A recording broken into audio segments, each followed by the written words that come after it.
ვისაც ხვისი ცოდვების განკითხვა ეჩქარება, იმიტომ ვარდება ავნებაში, რომ არ ახსოვს და ნამდვილად არ ზრუნავს თავის ცოდვებზე. თუ ადამიანი თავმოყარეობის საბურვეს ჩამოიშორებს და სათანადოს დაინახავს საკუთარ ბოროტებას, მაშინ ის ამ ქვეყნად აღარაფერზე იზრუნებს და იფიქრებს, რომ მთელი ცხოვრებაც არ ეყოფა საკუთარი ცოდვების გამოსაგლოვად.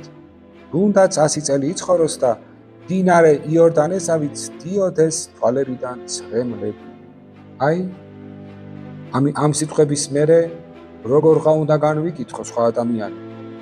თუ კი მე ამ სიმაღლებს ვახწევ და ვხვდები, რომ სხვას იმიტომ განვიკითხავ, რომ ჩემი თავი მავიწყდება, ჩემ სულიერ მდგომარეობაზე არ ზრუნავ და თავმოყარეობის საბურველით ვარ მოცული, თუ კი დავინახავ, რომ მე რა მდგომარეობაში ვარ თავად, რა მძიმე ყოფაში ვარ, მაშინ დრო აღარ დაგრჩება.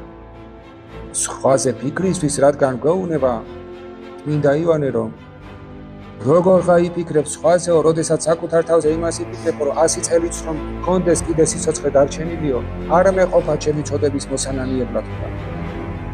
დაიწყებო შენ სხვის განკითხვასო, რა თქმა უნდა, არა.